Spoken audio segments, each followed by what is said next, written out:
Welcome back to my channel. Hello students. तो आज के इस वीडियो में हम बात करेंगे श्वसन प्रक्रिया के बारे में। तो इसमें जो कवर करने वाले हैं वो है आपका श्वसन, और श्वसन में से जुड़े जितने भी इसमें टॉपिक्स होगा वो सारा चीज़ को हम कवर अप करेंगे। और इसमें हम प्लांट्स और एनिमल्स दोनों की डिस्कशन करेंगे, राइट। तो यहाँ देखिए, ये जो टॉपिक है ये स्पेशली हम बिहार बोर्ड वाले स्टूडेंट्स के लिए बनाया है। जितने भी हिंदी मीडियम स्टूडेंट्स हैं उन सभी के लिए टॉपिक सबसे इम्पोर्टेंट है, क्योंकि जो बोर्ड एग्जामिनेशन में क्वेश्चन पूछी जाती है वो बायोलॉजी से सबसे ज़्यादा क्वेश्चन इस टॉपिक से रहता है। इसके बाद रिप्रोडक्शन वाला भी टॉपिक पढ़ेंगे। तो पहले इसको हम लोग कंप्लीट करते हैं, ठीक है। तो आइए हम लोग देखते हैं क्या लेते हैं और सांस छोड़ते हैं। उसके बाद सांस लेने की जो प्रक्रिया है उसमें हम लोग क्या लेते हैं, ऑक्सीजन लेते हैं। उसके साथ साथ कार्बन डाइऑक्साइड भी आ जाता है, उसके साथ नाइट्रोजन भी आता है। बट हम लोग यूटिलाइजेशन किसका करते हैं, सिर्फ और सिर्फ ऑक्सीजन का, ठीक है। और बाकी जो रेस्ट ऑफ दी हम गैसेस लेते हैं उसको फिर वापस छोड़ देते हैं, ठीक है। जैसे हम लोग ऑक्सीजन वो 21% लेते हैं। एटमॉस्फेयर में कितना परसेंट होता है ऑक्सीजन, 21%। नाइट्रोजन की जो अमाउंट है वो कितना है, 78% एटमॉस्फेयर में, और वो 78% हम लोग लेते हैं। फिर कार्बन डाइऑक्साइड जो 0.04% वो एनवायरनमेंट में होती है, यानी एटमॉस्फेयर में होती है, और वो हम लोग लेते हैं, राइट। जब लेने के बाद जो छोड़ने की प्रक्रिया होती है उस समय हम जो ऑक्सीजन 21% लिए थे उसमें से मात्र हम लोग कितना का यूज कर पाते हैं, तो वो हम यूज कर पाते हैं मात्र 4% का। 4% ही ऑक्सीजन यूज कर पाते हैं, 17% ऑक्सीजन हम फिर वापस छोड़ देते हैं। ये नाइट्रोजन हो गया, नाइट्रोजन 78% लिए थे, लेकिन छोड़ने वक्त भी हम 78% ही छोड़ते हैं, क्योंकि हमारे शरीर में वैसा कोई मैकेनिज्म डेवलप नहीं है, वैसा कोई यंत्र नहीं बना है जिसके माध्यम से हम लोग वायुमंडल में मौजूद नाइट्रोजन को डायरेक्टली इस्तेमाल करें। ऐसा नहीं है कि नाइट्रोजन का इस्तेमाल हमारे शरीर में नहीं, हमारे शरीर में नाइट्रोजन का भी बहुत ही इंपॉर्टेंट रोल है। जो प्रोटीन बनाने की प्रोसेस हो, या क्रोमोसोम है, डीएनए, इस सब का निर्माण होता है इसी नाइट्रोजन की वजह से। बट ये हम डायरेक्टली नहीं ले सकते हैं। इसके लिए फिर इनडायरेक्ट वे में हम फूड सब्सटेंस खाते हैं, खाना खाते हो, उसके माध्यम से आपको क्या मिलता है, नाइट्रोजन मिलता है, राइट। अब बात करते हैं कार्बन डाइऑक्साइड की, जो 0.04% था, अब कितना हो गया छोड़ने के बाद, छोड़ने के समय वो 4.4% हो जाता है, यानी कि 4.4% आप कार्बन डाइऑक्साइड छोड़ते हैं और लेते समय 0.04%, ठीक है। ये अप्रोक्सीमेट वैल्यू है, लगभग में है, ये कोई निश्चित नहीं है, बट ये एक वैल्यू है, एवरेज वैल्यू हम ले सकते हैं इसको। और बात करेंगे कि ये कार्बन डाइऑक्साइड का अमाउंट कैसे बढ़ गया, तो आपकी कोशिका जब एनर्जी का निर्माण कर रहा होता है, यानी कि ऊर्जा का निर्माण करता है, उस समय ये ऑक्सीजन का यूटिलाइज करता है, उपयोग करता है। उसके बाद वो जब भोजन बन जाता है तो वो भोजन कहते हैं, ऊर्जा बनाते समय वो क्या छोड़ता है, तो ऊर्जा बनाते समय कार्बन डाइऑक्साइड रिलीज करता है, ठीक है। इसीलिए कार्बन डाइऑक्साइड का वो अमाउंट यानी मात्रा वो बढ़ जाता है, ठीक है। तो ये समझ गए। अब हम लोग मेन टॉपिक पे आते हैं, ये कि ये क्या है, श्वसन प्रक्रिया क्या है। तो देखिए यहाँ पे श्वसन प्रक्रिया में क्या है कि जब हम भोजन, पचे हुए भोजन का क्या होता है, पचे हुए भोजन से ऊर्जा का उत्पादन होता है। किसका, ऊर्जा का उत्पादन होता है, ठीक है। और इसके लिए क्या होता है कि जो ऊर्जा बनेगा तो उसके लिए क्या दो चीज चाहिए, एक ऑक्सीजन और दूसरा क्या चाहिए, ऑक्सीजन के साथ साथ जो भोजन हम लोग ग्लूकोज के रूप में है हमारे पास, वो भोजन अणु किसके साथ रिएक्शन करेगा, तो ऑक्सीजन के साथ रिएक्शन करता है, ठीक है। भोजन आपका किसके साथ रिएक्शन करेगा, ये अभिक्रिया करता है किसके साथ, ग्लूकोज के साथ, यानी कि आपका जो लिक्विड फॉर्म में जो भोजन है, पचा हुआ भोजन, उस भोजन के साथ ऑक्सीजन रिएक्शन करता है और तब बनाता है आपके शरीर में ऊर्जा, ठीक है। और ऊर्जा बनेगा तो उस ऊर्जा बनने की जो प्रक्रिया है, यानी कि भोजन का ऑक्सीजन के साथ रिएक्शन करना क्या कहलाता है, ऑक्सीकरण। या ऐसे भी कह सकते हो कि जो भोज्य पदार्थ है, यानी जो भोजन है, उससे ऊर्जा का उत्पादन क्या कहलाता है, ऑक्सीकरण कहलाता है, ठीक है। अब देखो ऑक्सीकरण दो परिस्थिति में होता है।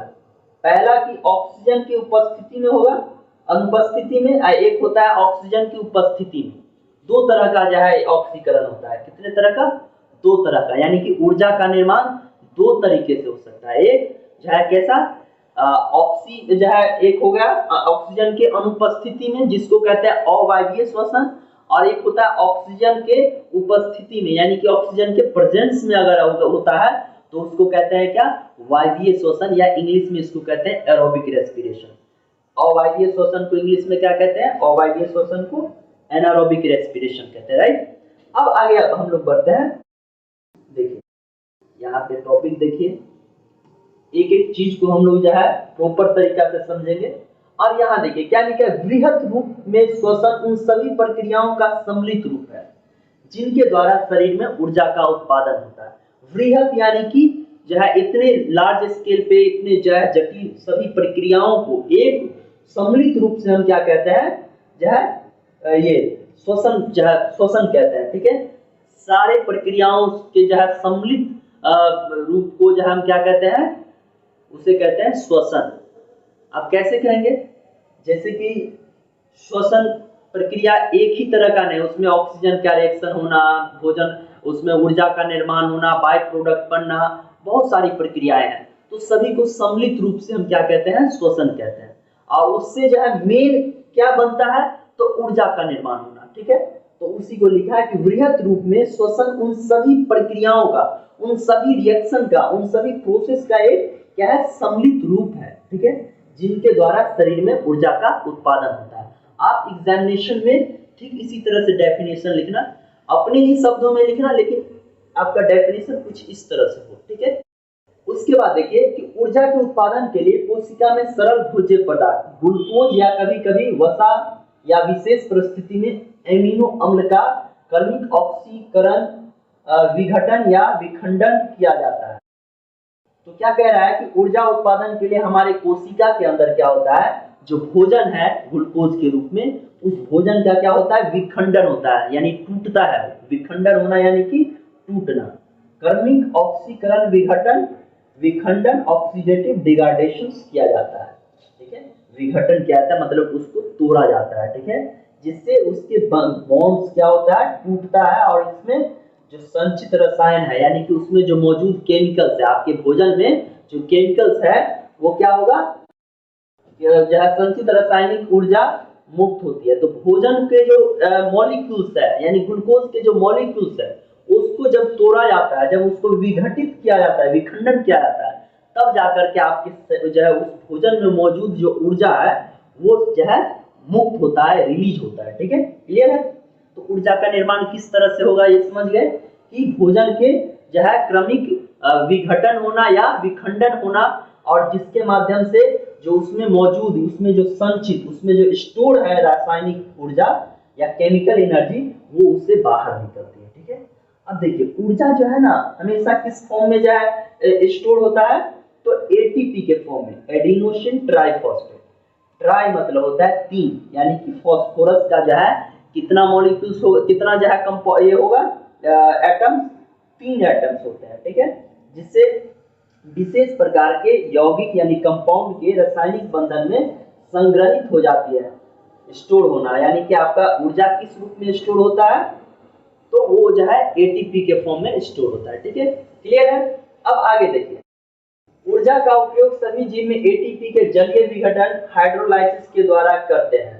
अब ऊर्जा तो एटीपी के फॉर्म में आ गया, लेकिन उसका इस्तेमाल किस माध्यम से होता है, जलीय विघटन किया जाता है, हाइड्रोलाइसिस होता है, जिसके माध्यम से हम जहाँ ऊर्जा का उपयोग कर सकते हैं। स्टोर किस फॉर्म में, एटीपी के फॉर्म में। और किस प्रक्रिया द्वारा जो है कोई भी जीव अपना ऊर्जा का इस्तेमाल करेगा, तो वो किस माध्यम से, जलीय विघटन के माध्यम से, ठीक है। आगे बढ़ते हैं। अब यहाँ देखिए एक प्रोसेस हम आपको दिखाना चाहते हैं।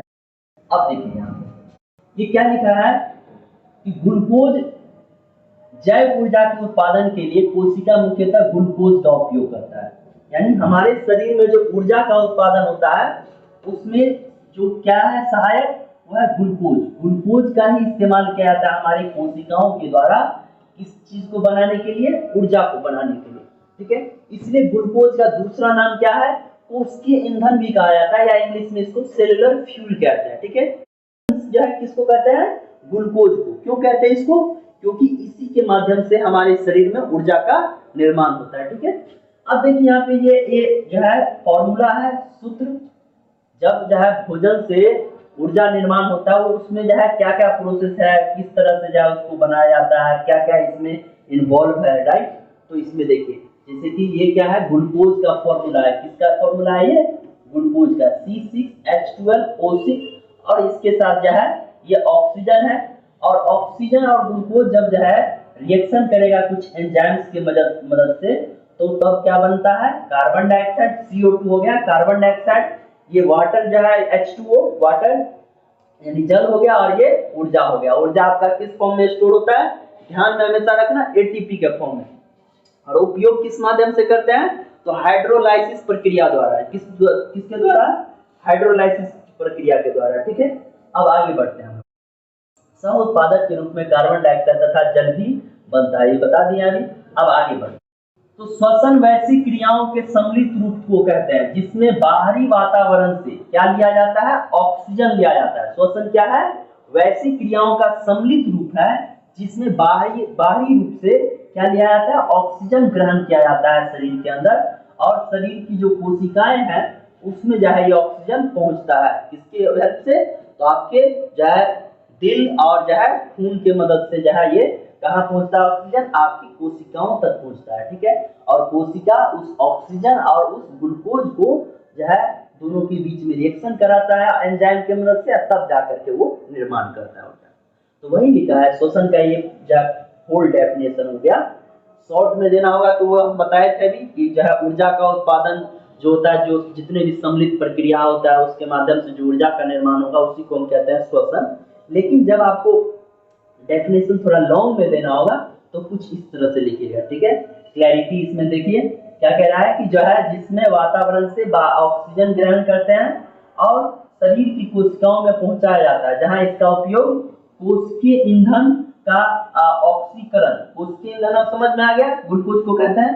ऑक्सीकरण कई चरणों में विशिष्ट एंजाइम की उपस्थिति में करके जैव ऊर्जा का उत्पादन किया जाता है। ठीक है, तथा इस क्रिया से उत्पन्न कार्बन डाइऑक्साइड को फिर कोशिकाओं से शरीर के बाहर जो है निकाल दिया जाता है फेफड़ा के द्वारा। ठीक है, तो ग्लूकोज का जो है ऑक्सीकरण होता है किसके हेल्प से, ऑक्सीजन के हेल्प से। कहाँ पे होगा, तो ये आपके कोशिकाओं यानी कि सेल्स में होता है। ठीक है, और जो ऊर्जा जो है स्टोर होगा वो किस फॉर्म में, ATP के फॉर्म में। ठीक है, ये एक एक चीज याद रखना है।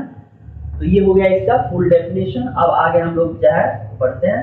देखिए यहाँ पे, अब यहाँ देखिए क्या लिखा है कि श्वसन क्रिया में ग्लूकोज अणुओं का ऑक्सीकरण कोशिकाओं में होता है, इसलिए कोशिकीय श्वसन कहते हैं। और संपूर्ण कोशिकीय श्वसन को दो भागों में बांटा गया है। पहला हो गया, बता दिया हूं आपको शॉर्ट टर्म में, कि जाए तो कहते हैं जिसमें ऑक्सीजन की जरूरत होती है। ठीक है, और जिसमें ऑक्सीजन की जरूरत नहीं होगा वो क्या कहलाता है, अवायवीय श्वसन। ठीक है, जिसमें ऑक्सीजन का जरूरत होगा उसको कहते हैं वायवीय, और जिसमें नहीं होगा वो अवायवीय हो गया। ठीक है, ये दो प्रक्रिया है श्वसन, कितने टाइप्स के, दो टाइप्स के। कितने टाइप्स के होते हैं बताइए, हाँ दो टाइप्स के होता है। ठीक है, अब यहाँ ध्यान दीजिए, एनारोबिक रेस्पिरेशन, यह श्वसन का प्रथम चरण है जिसके अंतर्गत ग्लूकोज 6 कार्बन वाले अणु का आंशिक विखंडन, विखंडन मतलब समझ गए ना, ग्लूकोज का जो मौलिक कंपाउंड्स है वो टूटता है। ठीक है, अलग अलग पार्ट्स में टूटता है, पार्शियल ब्रेकडाउन होता है।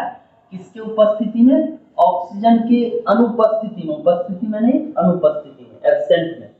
इस क्रिया द्वारा एक अणु ग्लूकोज से दो अणु पाइरुवेट का निर्माण होता है। पाइरुविक जो है का जो निर्माण होता है पाइरुविक एसिड का, वो जो है एक ग्लूकोज से कितने जो है पाइरुवेट बनेगा, 2 पाइरुवेट बनता है। ठीक है, ये जो है एक स्टेप पे संपन्न नहीं होता है, 2 स्टेप में बनेगा। ठीक है, पहला तो ये हो गया कि जो कोशिका में क्या होता है, ऑक्सीजन की अनुपस्थिति में एक ग्लूकोज से 2 पाइरुविक जो है पाइरुवेट एसिड तैयार होता है, जो कितने कार्बन वाले बन जाते हैं, 3 कार्बन वाले होते हैं। ठीक है, और यह कोशिका द्रव्य यानी साइटोप्लाज्म जो कहते हैं, इससे द्रव्य में ये सब प्रक्रिया कंप्लीट होता है। ठीक है, साइटोप्लाज्म किसका पार्ट है? तो आपके कोशिका या सेल्स का ही पार्ट है, ठीक है। तथा इसका प्रत्येक चरण विशिष्ट एंजाइम के द्वारा उत्प्रेरित होता है। ये सभी प्रक्रिया को प्रमोट करता है। कौन इस रिएक्शन को जो है सपोर्ट करता है? तो एंजाइम्स, आपके शरीर में बनने वाले जितने सारे एंजाइम्स है ये सब सपोर्ट करता है इसको जो है इस रिएक्शन को करने में, ठीक है। ध्यान दीजिएगा इसको। हम आगे जो है नेक्स्ट टॉपिक समझते हैं। अब देखिए यहाँ पे रिएक्शन है, ये रिएक्शन है। यहाँ पे आप इस रिएक्शन को समझिए पहले। देखिए ये क्या है? ग्लूकोज है। क्या है ये? ग्लूकोज। ग्लूकोज को कोशिकीय ईंधन कहा जाता है और ये ग्लूकोज से पाइरूवेट बनता है। पाइरूवेट बनता है। एक ग्लूकोज से कितना? 2 बनता है, ठीक है। और उसमें जो है ये जो प्रक्रिया कहाँ पे हो रहा है? कहाँ पे है? तो सेल्स में, या उसको कोशिका कह सकते हो, कोशिका द्रव्य। और कोशिका द्रव्य के अंदर जो है ये ग्लूकोज का जो है रिएक्शन होता है, ठीक है। और ग्लूकोज टूट करके विखंडित होकर के पाइरूवेट निर्माण करता है। एक ग्लूकोज से 2 पाइरूवेट प्लस एटीपी यानी कि ऊर्जा, ठीक है। तो अब देखिए ऑक्सीजन अगर नहीं रहेगा, एब्सेंट रहेगा, तो ये जो है क्या बनाता है? इथेनॉल और कार्बन डाइऑक्साइड। किसमें? ईस्ट में। लेकिन जब अगर इंसान की बात करेंगे, जानवरों का बात करेंगे, जैसे कि हम इंसान हुए, तो हम लोगों में जो अगर ऑक्सीजन के अनुपस्थिति में अगर रिएक्शन होता है इस तरह का अवायवीय श्वसन, तो उसमें देखिए ऑक्सीजन के अभाव में जब होगा ना, तो ये कहाँ पे होता है? पेशी कोशिका में, यानी कि ये हमारा जो मांसल पार्ट है इसमें जो है ये रिएक्शन होता है, ठीक है। और ये रिएक्शन होगा तो उसमें क्या बनेगा? लैक्टिक अम्ल बनता है। और ऊर्जा कितना एटीपी बनेगा? 2 एटीपी। कितना? 2 एटीपी, ठीक है। तो ये हो गया। उसके बाद है ऑक्सीजन की अगर उपस्थिति में ऊर्जा बनता है तो कितना बनेगा? 38 एटीपी, ठीक है। ध्यान में रखिएगा कि ऑक्सीजन की उपस्थिति में ज्यादा जो है ऊर्जा का निर्माण होगा और ऑक्सीजन की अनुपस्थिति में जो अवायवीय श्वसन होता है उसमें जो है ऊर्जा का निर्माण बहुत कम होता है, मात्र 2 एटीपी होता है, ठीक है। ये चीज है। तो ये जो प्रोसेस है ये कितने स्टेप में कंप्लीट हो रहा है? 2 स्टेप में। पहला कोशिका द्रव्य में पाइरूवेट बनना, ग्लूकोज से पाइरूवेट, और पाइरूवेट फिर ऑक्सीजन के साथ रिएक्शन करके क्या बनाएगा? वो बनाता है क्या? कार्बन डाइऑक्साइड, H2O और ऊर्जा, ठीक है। ये चीज है। ये ईस्ट में हो गया, बनता है बाय प्रोडक्ट में। और CO2 H2O हम लोगों के शरीर में जो बनता है वायवीय श्वसन जिसको कहते हो, तो उसमें कार्बन डाइऑक्साइड और वाटर, ये 2 बाय प्रोडक्ट हो गया। और ऊर्जा का निर्माण 38 एटीपी होगा ऑक्सीजन की उपस्थिति में। और ऑक्सीजन के अभाव में या एब्सेंट में क्या बनता है? लैक्टिक अम्ल बन जाता है और 2 एटीपी ही ऊर्जा बनता है। तो ये कोशिका द्रव्य के बाद ये सेकेंड स्टेप कहाँ? पेशीय कोशिका। ये माइटोकॉन्ड्रिया जिसको power house of the cells कहते हैं, कोशिकाओं का ऊर्जा गृह कहते हैं उसे, ठीक है। अब हम लोग जाए नेक्स्ट टॉपिक, नेक्स्ट क्लास में बात करेंगे। Thank you so much, see you next time.